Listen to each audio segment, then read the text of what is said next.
All right, thank you, everybody. Welcome to Relative Creative. So this is, I guess, a strategic design practice. We have three really arms to this practice. It's a design lab where we produce our own briefs and sort of push the edges of critical design practice. It's a design studio space where we receive consultancy briefs, mostly related to social responsibility and sustainability. And then we also offer a bunch of resources and stuff on our website, which I'll have a look at in a minute. So social innovation or social enterprise is something that I'm very aware of, and certainly our practice can be considered as much that as anything else. And sometimes we would use those terms to talk about it. So I thought tonight probably the best thing for me to do is just give you a bit of my perspective on what theoretically some of this stuff means, as much as practically what it means on the website. To my mind, social innovation, social enterprise, and even strategic design, all three of these terms are really quite similar, really similar. And they all kind of are discourses concerned with focusing on practical social needs in the now, in communities, in education and health. So they're not as much pushing at the edges of futures thinking, which is a sort of a sister area to social enterprise design, but certainly not as much about those long-term future speculations. So there's another area called speculative design that is involved in that stuff. And then there's another area around design futures, which is sort of more critical again. And then there's words like, critical design futures and critical speculative design and all these other terms that float about. But for social innovation and social enterprise design, certainly a common thread is much more about the civic and democratic processes of participation in grassroots issues in the now. And of course they have relations to future-facing issues. Certainly there's a guy called Ezio Manzini, an Italian guy who would probably be the world's most famous design theorist on social enterprise and social innovation. He's certainly the most well-known one that I know. His latest book called Politics of the Everyday just come out a couple of months ago. And in that he discusses examples of social innovation that show how even in these difficult times a better kind of society is possible by bringing autonomy and collaboration together. It is impossible to develop new forms of design intelligent for our own good, for the good of communities we are part of and for society as a whole. So he uses two words, autonomy and collaboration, and they're really important words because autonomy is very much related to democracy and related to the threat of democracy in modern society. And so, people think that they're living in a democratic society, but actually how much autonomy do they have? How much autonomy do they have over the authorship of their lives? And how much of autonomy can we get back? And this is all connected with social theories such as the right to the city, from David Harvey as a sociologist, and people like that who talk about how much right do we actually have to the city to author our own futures. And collaboration is an extraordinarily important word for social enterprise because if we're not participating together to author these futures, then really we're just continually coming up with top-down solutions, and there's nothing kind of in that that's about civic participation. So there's another movement out there around participatory design and co-design, and all of that is definitely connected to social enterprise design. So social enterprise design as a term certainly focuses, compared to social innovation, social enterprise design, inherent in the term enterprise, is much more focused on business models, on social business models.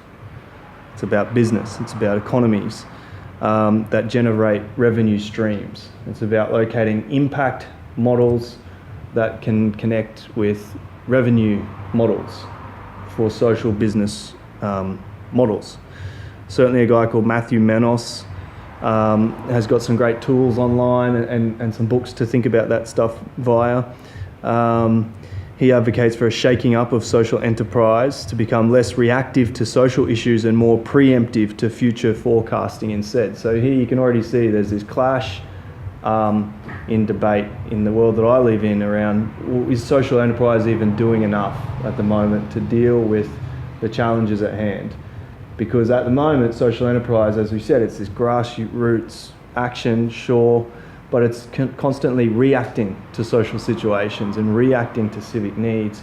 It probably needs to take a much more futures focus and forecast 10-year horizons and design back from those futures good socially innovative enterprises starting now. So then they would have to talk to design futures people more often.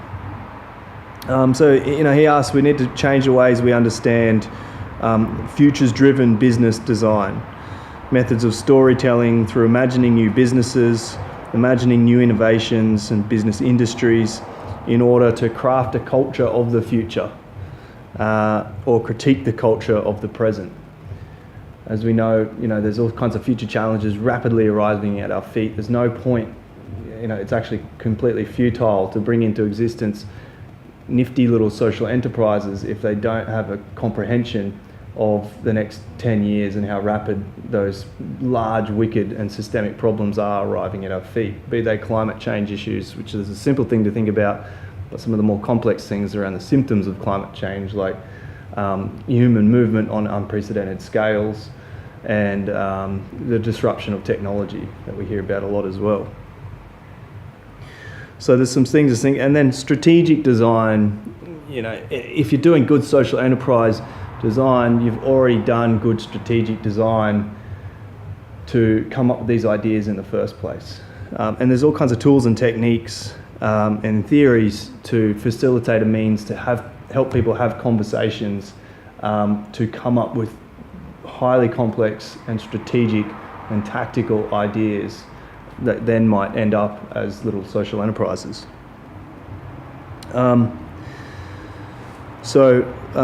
Strategic designers would help social enterprise innovators or social entrepreneurs, particularly in three ways. They can help illuminate complex webs of relations and the interconnections between complex problems between people, organisations and things, and provide that kind of designally holistic view of a complex problem, because designers work across different areas of expertise. So they really formulate the architecture of the problem definition, and highlight key opportunities for improvement. That's what a good design lab would do. That's what, in a lot of our work, what we would hope to do. The second thing is that they can do is they can help visualize these complex problems. Because they're fluent in visual representation, they can use those skills as an important means to communicate complex, contradictory relationships between these issues that are often really impossible to explain in text. And then thirdly, and most importantly, and what design's been terrible at, and what really social enterprise lacks in as well, is follow through or stewardship over time. So there's an emphasis on design thinking to come up with great ideas, but the stewardship over time to foster those ideas and nurture those ideas seems to be lacking. But designers can contribute by applying their creativity in a business context, not just for design thinking, but for implementation and ensuring those key ideas maintain integrity during the whole transition process, providing that constant expertise, that constant reflection, iteration and feedback to identify and test and deliver different solutions. And so that really speaks to a world called transition design, which is another discourse that social enterprise people should be very much understanding. And transition design is connected to transition movement. You might have heard of transition towns in the past. It's been around for some decades, but in the last 5, 6, 7 years, transition design as a field has pulled itself together as a formidable package, and you'll find some stuff online about that. Bringing together, understanding systems thinking, understanding strategic thinking, understanding futures thinking, understanding socially innovative business models thinking, and understanding those different transition and activist movements that have been going on. In many ways, the Green New Deal in America and that discussion could really benefit from transition design, because the Green New Deal is trying to speak to all of those things at once. Economies of scale, futures thinking, etc. Another book, which I just remember, which is over here, another guy that pretty much goes around the world documenting great social entrepreneurship, is John Thacker.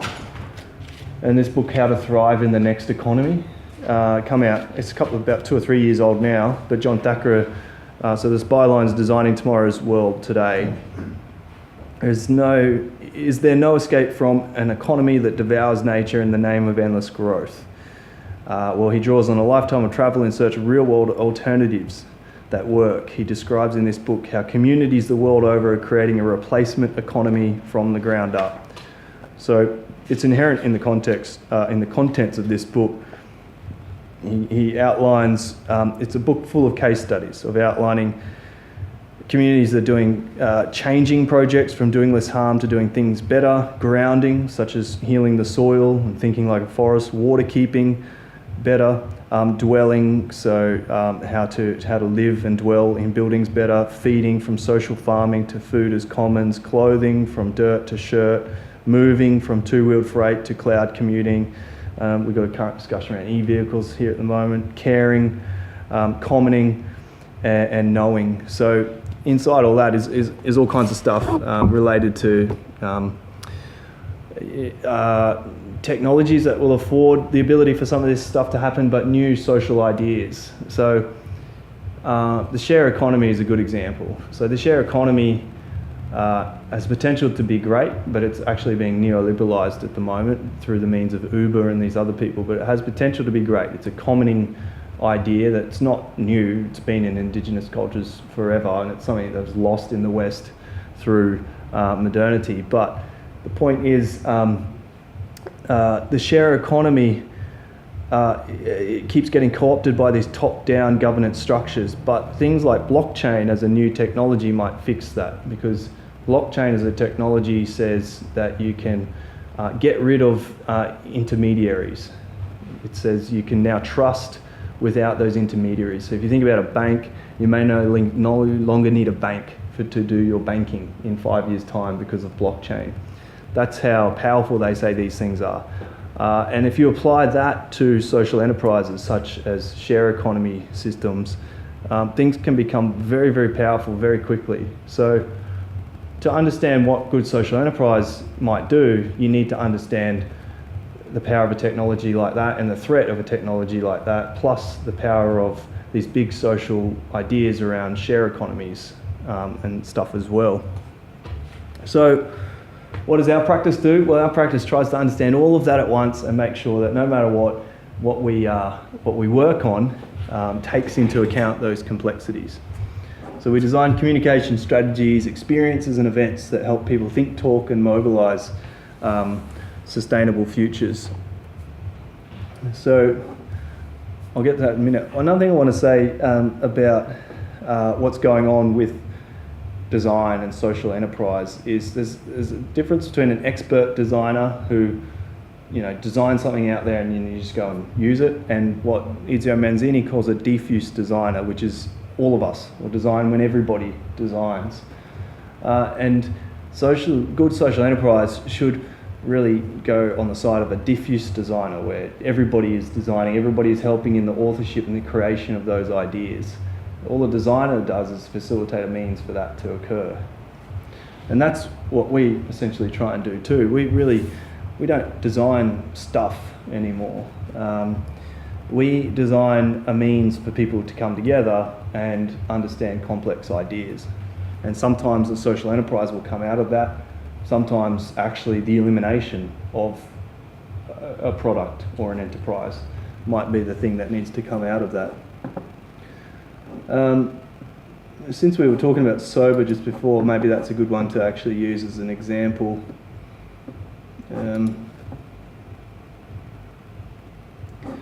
So Sober is my brother's brand. It's a non-alcoholic beer. This is the cans. Craft beer infused with Australian native ingredients, Aboriginal owned and led. And we designed the whole visual identity and a bunch of other things with these guys. So Sober is a play on words. The word sober obviously means sobriety, but bar is also a suffix in a bunch of Aboriginal languages meaning place. In our Gamilaroi language, Buttergully means bitter drink, which is the byline of this. So all of the ingredients are ethically sourced, that's nice, but what else is going on? What makes this a social enterprise? What's the difference between this and a commercial enterprise for profit? Not a lot at first glance, but as the startup builds, what Clinton's trying to do is build a sober wellness movement, really. And so his brand's really not about the beer. His brand's not about alcoholic beer and the fact that that's just handy for people who don't like to drink the alcoholic part of beer. By the way, in Northern Europe, this stuff's in, not this brand, but non-alcoholic beer is everywhere. It's in all of the local shops and the 7-Elevens. Is it the same in the Americas, the South America and that, I believe? So it's not some kind of weird foreign idea globally, but in Australia, this is the first non-alcoholic craft beer made in Australia. So he's got a market that he's got to penetrate, you know, and a bunch of kind of blokes in Australia who would say, what are you drinking non-alcoholic beer for? But it's not about the beer as much as what surrounds the beer, the sort of the system that surrounds the idea of non-alcoholic beer, and the way that he can use that as a trigger to talk about wellness, to talk about men's health, domestic violence, and a bunch of other things. And so that's what else a good social enterprise does, is actually they're not in the business of talking about how well the plants grew that week, you know, or how many, how well they were able to sell, how many pumpkins, but the system that surrounds it and the conversations that triggers that surround it. So that's really where the focus should be on fostering a culture that surrounds the enterprise rather than the enterprise itself. A significant part of these profits will go over to the social wellness, not-for-profit movement that he's trying to set up, which will help. So he's also a psychologist, an Aboriginal psychologist. So you can imagine the connections between these things starting to fold in. And so that's what a good social enterprise would do. This Matthew Monis guy who has a strategic design agency, in many ways a lot like mine in America, except mine's probably a bit better. He donates 50% of his, bigger than mine, but 50% of his profit to not-for-profits. He chooses, he curates very carefully annually 50% of the profit of the whole business to them. So that's great. And a lot of commercial, but you might say, well, what's the difference with that and a commercial or corporate? Well, the difference is the corporate, they might donate a bunch of their profits, but they might still be doing very unsustainable, unethical things. In my perspective, a social enterprise is an enterprise that is contesting the worst parts of neoliberalism.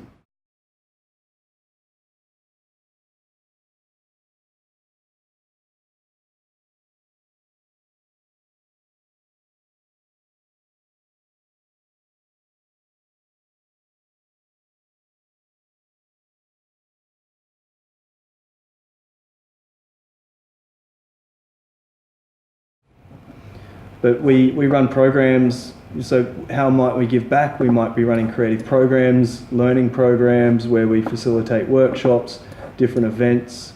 Certainly in our resources page, we offer all kinds of resources, open source for free. and just by simply attributing a Creative Commons license and hoping people don't steal it. So, you know, that builds the weight of us appearing as a social enterprise, certainly. It's all socially driven work. Really, if we want to get really critical, it's kind of decolonizing work as well, which is a part of our practice. I think probably said a fair bit. Are there any questions from the audience?